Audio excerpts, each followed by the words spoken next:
Let's talk about the houses in astrology and what they mean. So the houses represent who you are as a person, how the world perceives you, and the events that will take place in your life. So the planets fall in certain houses in our birth chart, and the houses fall in different signs in our birth chart, and they all play together to represent what's going to happen in our life and who we are. So in order to figure out how these houses are going to play a role in your life, you're going to want to look at the transits that are passing through these houses, and you're going to want to look at the planets that are in these houses as well. This will tell you information about your life and how the planets or these transits will play out in these houses and how they will affect you. Basically, if a planet falls in a certain house, that house represents how the planet is going to play out in our lives, both internally and externally. So your first house represents yourself. It represents your identity, your ego, your physical appearance, and the way in which people perceive you. The sign of your first house, otherwise known as your rising sign or ascendant sign, is the sign that was rising over the eastern horizon at the exact time that the earth met the sky when you were born. The ascendant changes zodiac signs every 2 hours. So for example, if you were born at 7 a.m., you may be a Taurus rising, but if you were born at 9 a.m. on the same day, you may be a Gemini rising, whereas the sun changes zodiac signs every approximately 30 days. So your rising sign more accurately depicts who you are as a person. In fact, for 1,000 years, when people asked you what your sign was, people would say their rising sign. It's only been over the past century that people now say that their sun sign is their sign. So any planets that fall in your first house are extremely significant. They are the most important planets in your life. They will represent the direction that your life will take, what you can expect in your life, and who you are as a person. So the way in which your first house is set up will show you how well you will be able to navigate life, how easy or difficult it may be.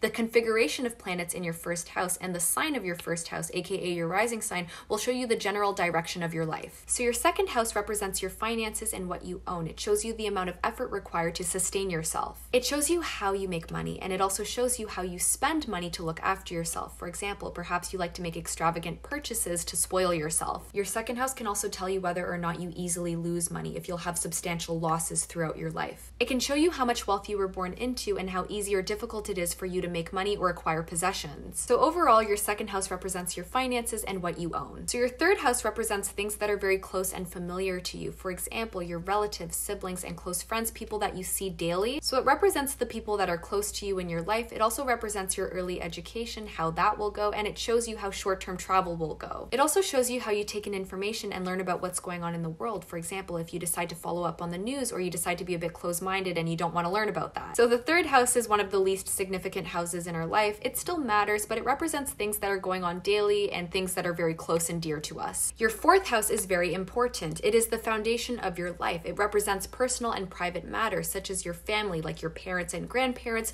your childhood, and your home. So the fourth house represents private matters that are behind the scenes that no one else sees. So one thing that your fourth house can represent is your home. So it can represent the home that you grew up in, the homes that you are going to buy, your living situations, if you're going to move around a lot. This can even apply to other areas of your life, like your career. For example, if you have certain placements in your fourth house, perhaps you are an investor who buys and sells homes. Now, your fourth house also represents your family and your ancestors. So this can represent what your family will give you, either monetarily or the experiences that your family provided for you, the childhood that they gave you growing up. So it relates to the connection you have with your family and the emotional experiences they gave you, which is very personal and, like I mentioned before, behind the scenes. And lastly, it can indicate your living situation, whether you're going to buy or live in a nice home. So your fifth house represents children, creativity, romance, such as sex and dating. It represents fun and play. So your fifth house shows you what you bring into the world. It shows you how creative you are, whether or not you will create something, and how successful this creative project will be.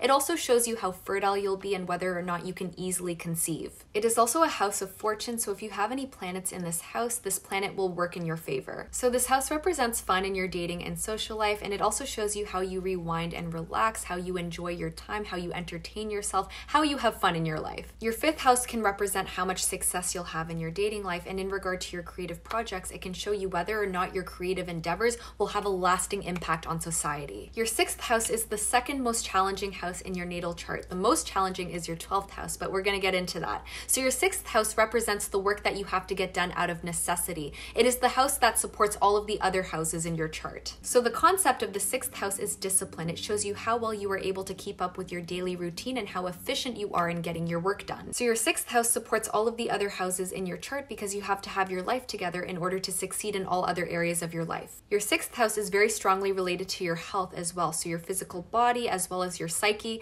It can also show you whether or not you'll have illnesses or injuries. The sixth house can also represent people who are beneath you. I know that sounds really weird, but for example, it can show you how you connect with your employees or how well they will work with you. It can show you your connection with your pets, or perhaps if there's someone that you support, it can show you your relationship with that person. So basically, people that work for you will show up here. So your 7th house relates to your one-on-one relationships with others. These could be business partners, your romantic relationships, people that you have long-term friendships with. But this normally relates to your long-term romantic relationships. You'll find that if you have placements in your 7th house, you may be in a relationship often. If you have malefic planets in your 7th house, you may find that your long-term relationships or even your marriage can be a bit problematic. There may be some issues there. If you have benefic planets in your 7th house, you'll find that your relationships with others are very harmonious, especially long-term relationships. Your 7th house also relates to your business partnerships and the relationships you have with your clients. So it may not necessarily always relate to romance, but it can apply to your job and the clientele that you have. In general, your 7th house relates to other people, the relationship that you have with them, but also what they are like and their personalities.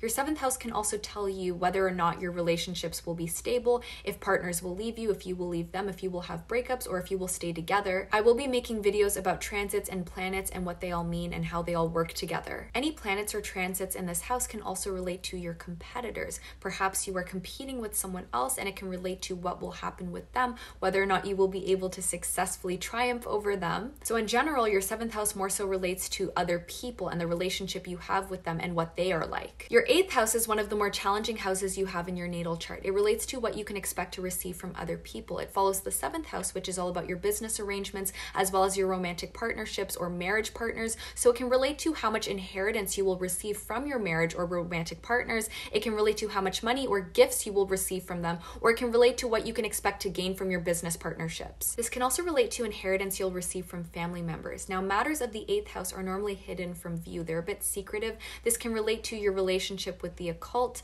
It can relate to your spirituality, how spiritually open you are. The 8th house also relates to sex and death, so it can show you the quality of your intimate relationships. It can also show you any near-death experiences you may have or the way in which you will die. So your 8th house is very private and secretive. It is behind-the-scenes activity that other people don't see. It relates to your karma, the karmic ties that you have with other people, because it relates to the financial and emotional gains you receive from them. It relates to your death, sex life, as well as your spirituality. Your 8th house can also relate to your financial transformation as well. Your 9th house is the house that supports your 10th house of career. So your 9th house will involve topics such as higher learning, travel, your ideologies, and worldview, because this supports your career. Your 9th house involves higher learning and expanding your mind in order to obtain more knowledge. This can involve studying topics such as law, philosophy, politics, spirituality, and religion. And normally people with prominent 9th house placements are very highly educated. These placements normally mean that a person is a lifelong student in a certain area that they will master. They are an expert in a certain field. A lot of people who have prominent 9th house placements go on to get their masters, PhDs. You'll typically find that people with 9th house placements are very well traveled and they have multicultural experiences and relationships with people abroad.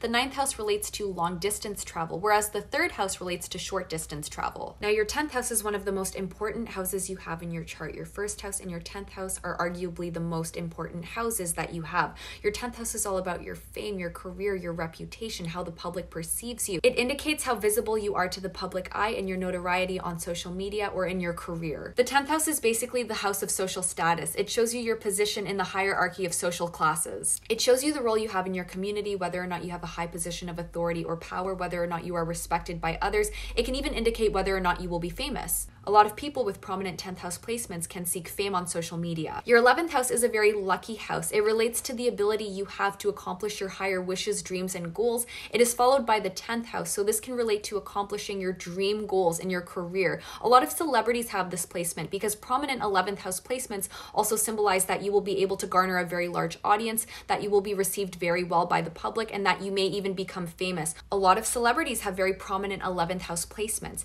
Now, your 7th house is more related to the close one-on-one friendships you have, whereas your 11th house is more related to networking. You'll find that people with a lot of planets in their 11th house are able to gain the attention of people in very high positions of authority who will help them out later in life, or they may garner a very large audience that will support them perhaps in their career, which is why I mentioned before a lot of celebrities have this placement. So having benefic planets in your 11th house, such as Jupiter or Venus, can push your wishes and dreams closer and closer to reality. It can literally make your dreams come true, and you may also garner the attention of very powerful figures who will help you out. They may open doorways for you, or they may even offer monetary help. So you may become companions with this powerful figure. You'll also find that there's a very large audience of people who love you, and you'll build many acquaintances along the way, perhaps through social media. Your 11th house is also related to earned wealth. So if you have positive planets or transits here, you'll find that you may have a large sum of money coming your way. You'll be very lucky in your finances. Your 12th house is viewed as the most negative house in your zodiac chart. People with prominent 12th house placements may have emerging intuition. They may be very in touch with their spirituality. They may even have psychic abilities, although they may find that there are many enemies who masquerade as friends who stab them in the back. They may also have a very active imagination, which can help them when it comes to manifesting, although they may find that they are very withdrawn and isolated from society. People with 12th house placements will find that they are often isolated in their own mental prison. They may find that they are dealing with a lot of mental health issues. The 12th house can also relate to potentially dangerous events occurring in your life. It can also relate to having a lot of hidden secrets or knowledge, or if that's not the case, it may indicate that you yourself are very good at uncovering secret knowledge. A lot of detectives and analysts have this position. Alongside having a lot of hidden secrets and the increased likelihood of encountering dangerous situations, these people may also be more susceptible to addictions, such as alcohol addictions or addictions to other substances. They may be more prone to abusing substances. This is not always the case, though. And a lot of these people lead very hermetic lifestyles. Perhaps they take their religious studies very seriously. A lot of these people can be very fanatic when it comes to their religion or their spirituality, or perhaps they are loners and they isolate from society.